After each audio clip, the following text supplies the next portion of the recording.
Villette by Charlotte Bronte. Chapter 11. The Portress's Cabinet. It was summer, and very hot. Georgette, the youngest of Madame Beck's children, took a fever. Désirée, suddenly cured of her ailments, was, together with Fifine, packed off to Bonne Maman in the country by way of precaution against infection. Medical aid was now really needed, and Madame, choosing to ignore the return of Dr. Pelou, who had been at home a week, conjured his English rival to continue his visits. One or two of the pensionnaires complained of headache, and in other respects seemed slightly to participate in Georgette's ailment. Now at last, I thought, Dr. Pelou must be recalled. The prudent directress will never venture to permit the attendance of so young a man on the pupils. The directress was very prudent, but she could also be intrepidly venturous. She actually introduced Dr. John to the school division of the premises, and established him in attendance on the proud and handsome Blanche de Melcy and the vain flirting Angelique, her friend. Dr. John, I thought, testified a certain gratification at this mark of confidence, and if discretion of bearing could have justified the step, it would by him have been amply justified. Here, however, in this land of convents and confessionals, such a presence as his was not to be suffered with impunity in a pensionnat de demoiselles. The school gossiped, the kitchen whispered, the town caught the rumour, parents wrote letters, and paid visits of remonstrance. Madame, had she been weak, would now have been lost.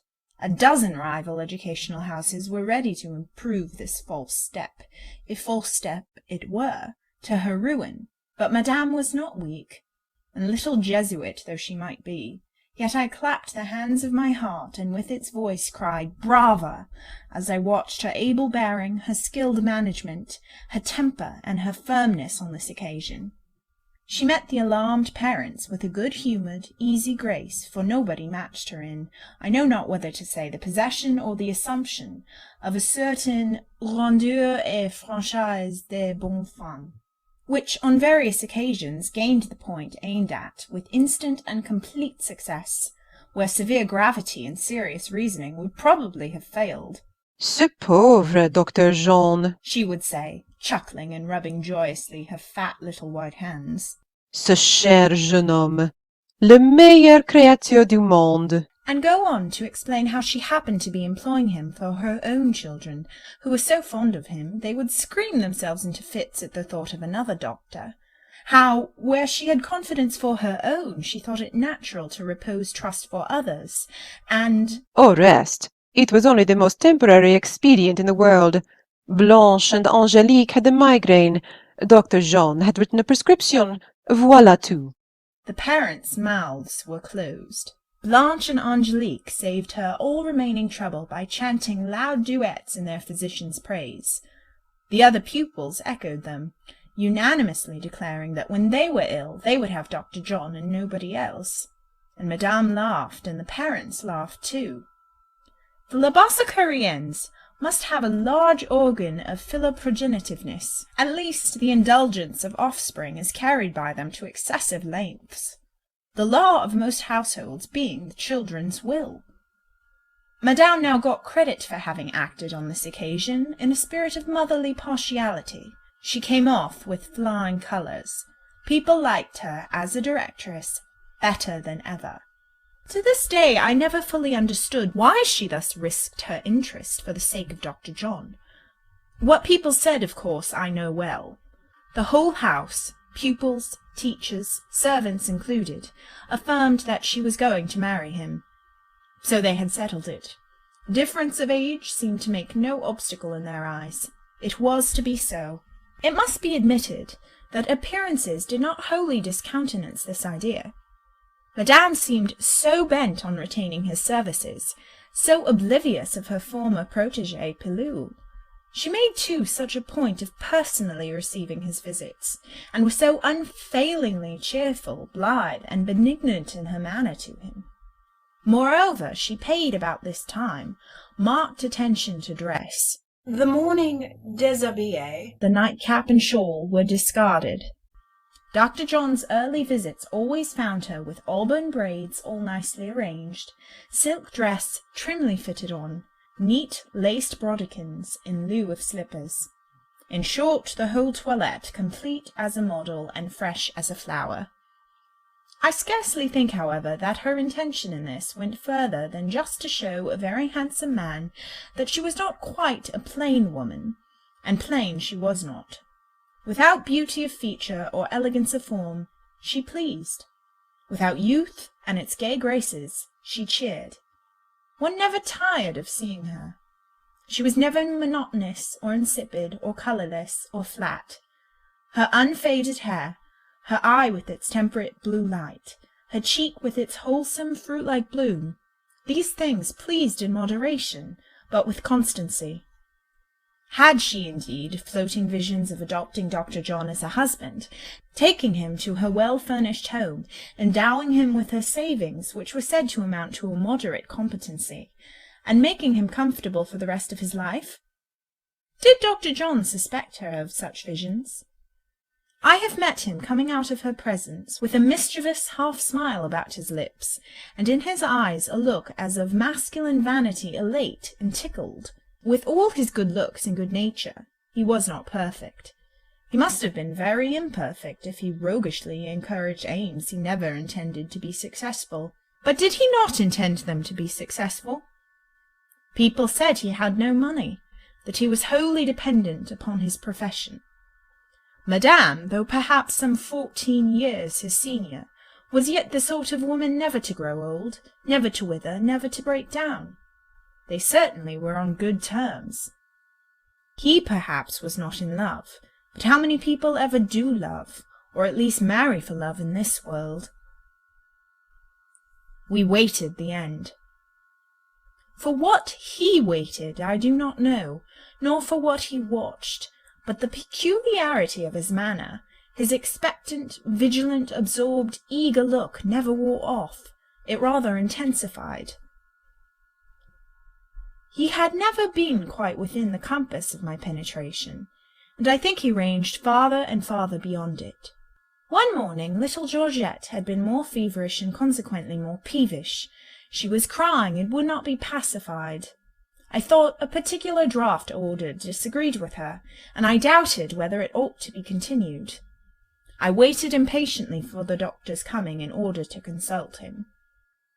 The door-bell rang. He was admitted. I felt sure of this, for I heard his voice addressing the portress.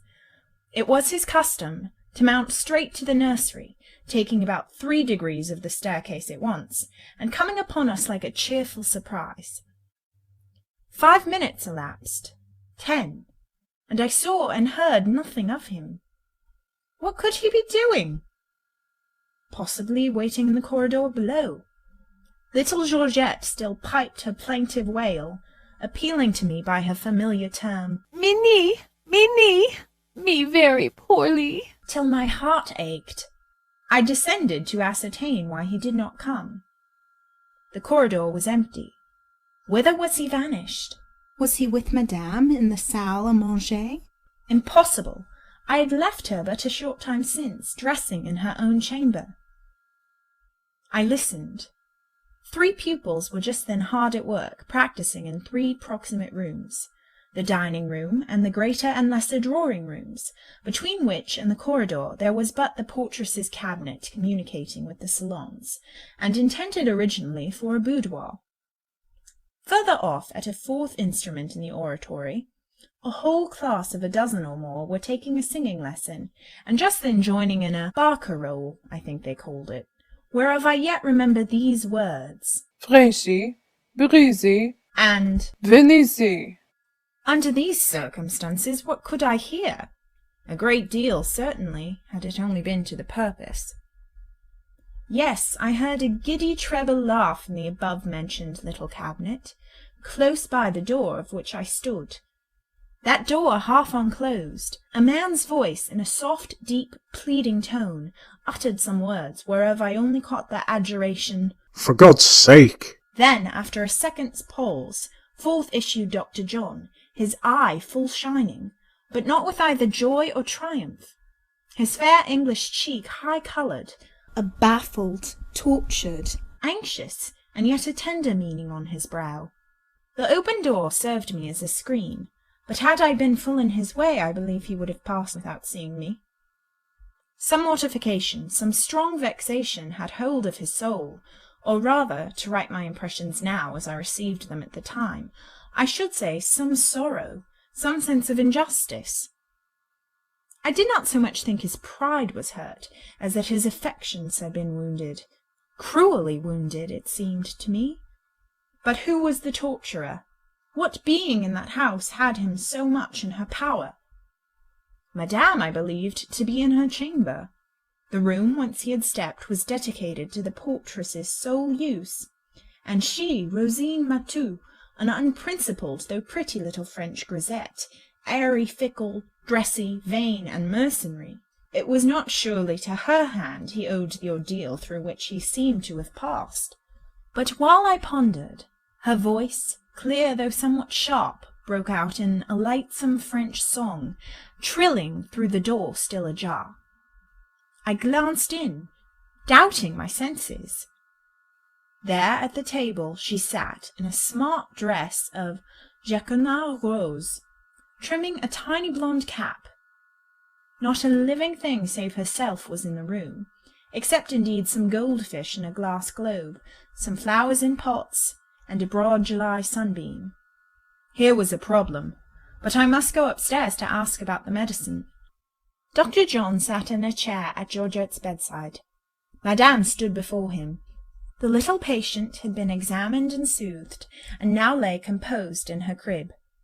Madame Beck, as I entered, was discussing the physician's own health, remarking on some real or fancied change in his looks, charging him with overwork, and recommending rest and change of air.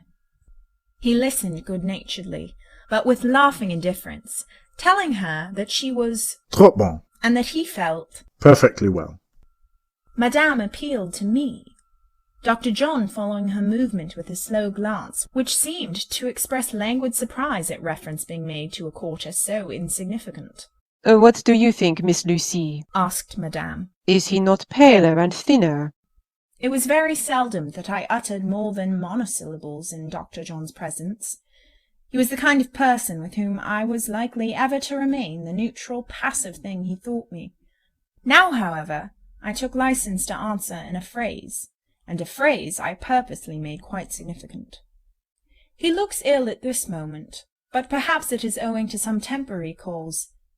Dr. John may have been vexed or harassed. I cannot tell how he took this speech, as I never sought his face for information. Georgette here began to ask me in her broken English if she might have a glass of eau sucrée. I answered her in English.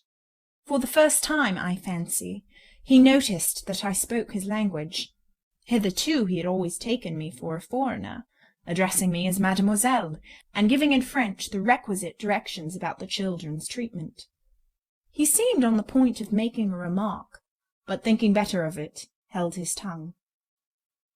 Madame recommenced advising him. He shook his head, laughing, rose and bid her Good morning. with courtesy, but still with the regardless air of one whom too much unsolicited attention was surfeiting and spoiling. When he was gone, Madame dropped into the chair he had just left. She rested her chin in her hand. All that was animated and amiable vanished from her face. She looked stony and stern, almost mortified and morose. She sighed, a single but a deep sigh. A loud bell rang for morning school. She got up. As she passed a dressing-table with a glass upon it, she looked at her reflected image. One single white hair streaked her nut-brown tresses. She plucked it out with a shudder. In the full summer daylight, her face, though it still had the colour, could plainly be seen to have lost the texture of youth. And then, where were youth's contours? Ah, Madame, wise as you were, even you knew weakness. Never had I pitied Madame before, but my heart softened towards her when she turned darkly from the glass. A calamity had come upon her. That hag disappointment was greeting her with a grisly all hail, and her soul rejected the intimacy. But Rosine! My bewilderment there surpasses description. I embraced 5 opportunities of passing her cabinet that day, with a view to contemplating her charms, and finding out the secret of their influence. She was pretty, young, and wore a well-made dress. All very good points, and I suppose amply sufficient to account in any philosophic mind for any amount of agony and distraction in a young man like Dr. John. Still, I could not help forming half a wish that the said doctor were my brother, or at least that he had a sister or a mother who would kindly sermonize him. I say half a wish. I broke it and flung it away before it became a whole one, discovering in good time its exquisite folly. Somebody, I argued, might as well sermonize Madame about her young physician. And what good would that do? I believe Madame sermonized herself. She did not behave weakly or make herself in any shape ridiculous. It is true, she had neither strong feelings to overcome, nor tender feelings by which to be miserably pained. It is true likewise that she had an important avocation, a real business to fill her time, divert her thoughts, and divide her interest. It is especially true that she possessed a genuine good sense, which is not given to all women, nor to all men, and by dint of these combined advantages, she behaved wisely. She behaved well.